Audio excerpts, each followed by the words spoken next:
What's up, peeps? Tony Baker here, back with another movie review. This time I'm reviewing Evil Dead Rise, the latest in the Evil Dead franchise, I guess.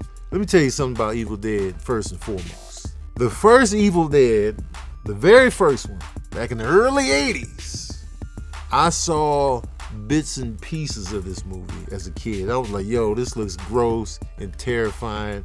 I'll never forget the image of somebody getting stabbed in the ankle with a pencil, and then they were working the pencil in the stab. This visual sat with me for decades. I was like, oh. Then Evil Dead 2 comes out in like 86, 87. Evil Dead 2, Dead by Dawn, which felt like, it didn't really feel like a sequel. It kind of felt like a redo, because I don't know how Ash ended up at that same cabin with a girl, and then the same thing happened that he survived in the first one. Now he's back at the cabin. It was weird. That movie tore me in half, even though it was like funny, scary.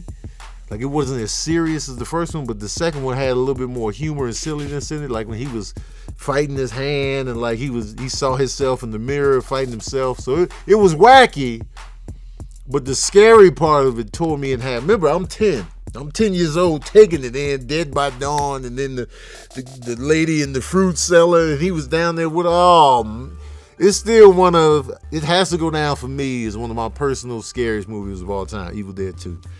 So Army of Darkness comes out. That's the third one. That's the most silly in my opinion. He time travels. He ends up getting sucked back in time through the Necronomicon.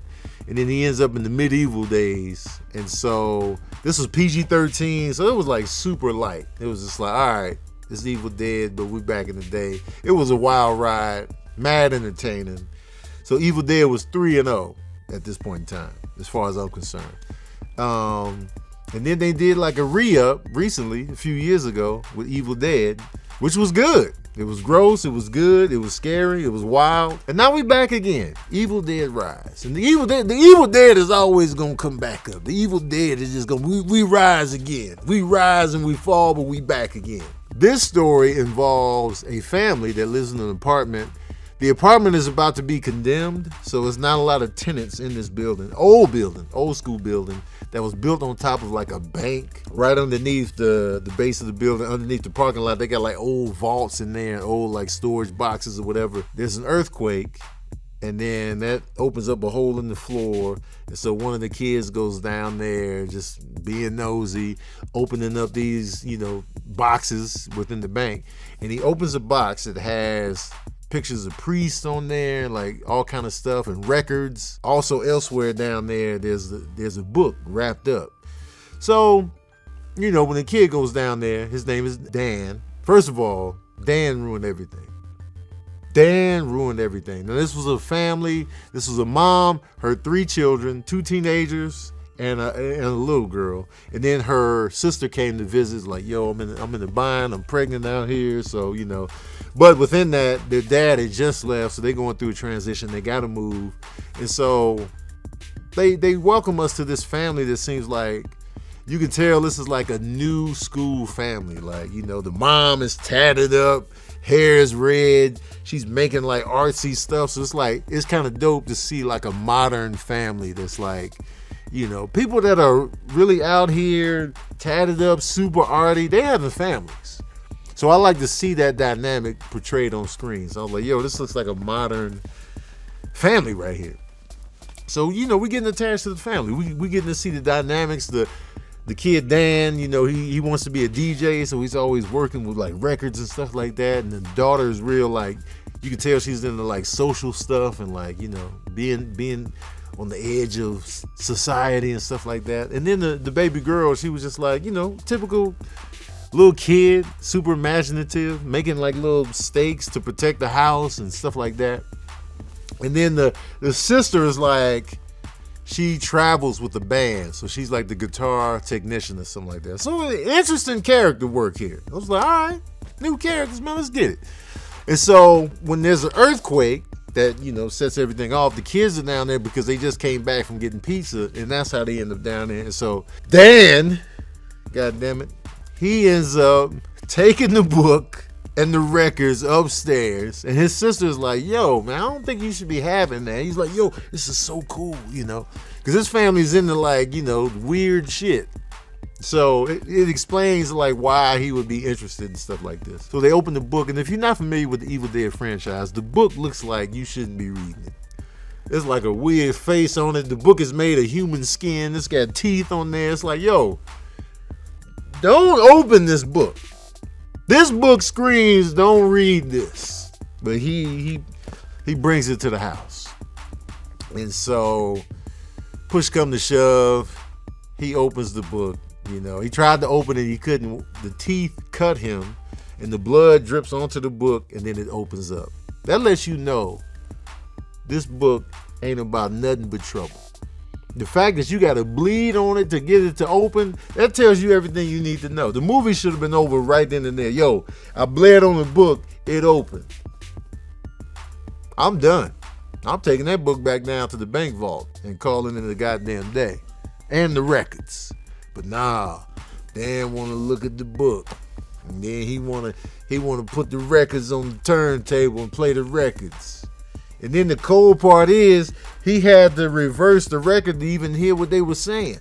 That lets you know too, all right, since the record is recorded backwards, there's probably a reason why they don't want this to be played at a normal pace. Cut to him playing the record, and then he just unleashes the Evil Dead once again. And you know, if you've seen any of these movies, when the Evil Dead comes out, all you see is the camera, wherever it came from, and then it goes into the first person it runs into.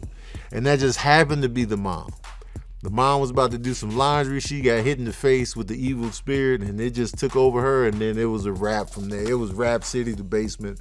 All hell breaks loose. Mom is just gone. And so pretty much from then on, you just see how this evil spreads throughout the floor of their apartment and throughout the family. So they just got to survive and just stay alive. And it's gross, it's gory, it's, you know, if you put yourself in that situation, like, yo, what do you do? My issues with the film is like, okay, what can stop the Evil Dead from rising? How do they contain it?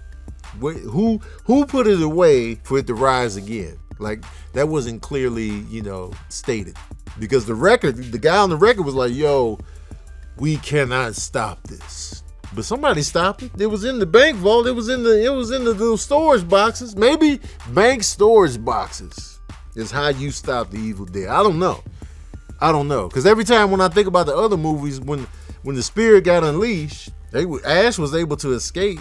So I'm like, well, where was the Evil Dead spirit at once he left the cabin? I don't know. So I'm a little foggy on how you can contain the Evil Dead spirit.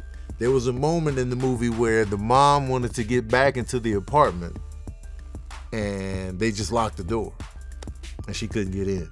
So it was like, all right, so all you gotta do is lock the door to keep the Evil Dead out. That's not too bad. So if you can't get past a locked door, we might be good. So you just put the top lock on. The Evil Dead can't get up in there. Close the windows and put the top lock on, and you straight. So I guess that's how that works. Like, I don't know how it's spread like that. I don't know if it's a COVID thing. I don't know. But it was just like, I had questions like that. Like, you just can't kick the door open, Evil Dead lady? I don't know. But I will say the performances were dope. The special effects were dope. It was gory. It was scary. If you put yourself in that situation, it would be terrifying. That's what I look for when I watch a horror movie. If I'm in that situation, would I be terrified? And yes, of course. So in that dynamic, I cared about the family. So I was concerned. I was like invested. So I was like, damn, okay. And here, I think this too. Horror movies are usually at a lower budget. I think the budget for this movie was $19 million, right? That's low. That's a low budget. And most horror movies are of lower budget.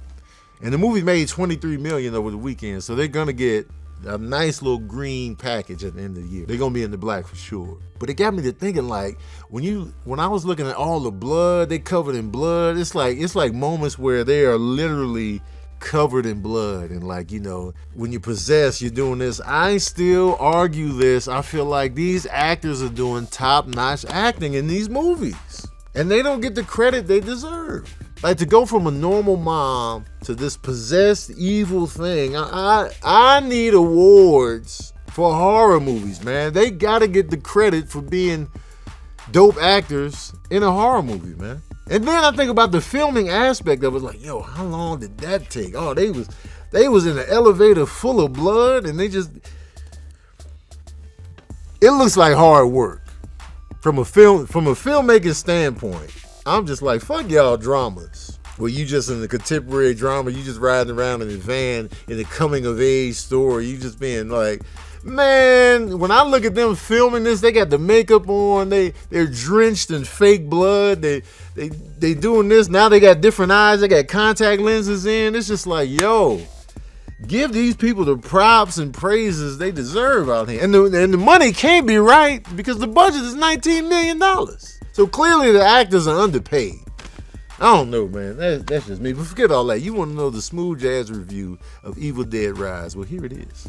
Oh yeah, I'm giving Evil Dead Rise. I'm gonna give it a flaccid 4 saxophones out of 5. Strong, solid 3.5 saxophones. Flimsy 4. It was just a good time, man. It served its purpose, and I feel like the Evil Dead franchise is undefeated. In terms of Evil Dead, Evil Dead 2, Army of Darkness, Evil Dead in the 2000s, and Evil Dead Rise, I feel like they're 5-0. And if this franchise is not for you, it's still not going to be for you. Like if you wasn't feeling the earlier ones, you probably not going to be feeling this. So because it's in that vein of the Evil Dead. So, and it was gross. It was gross. Like there's a cheese grater scene. Oh god, the cheese grater. Oh!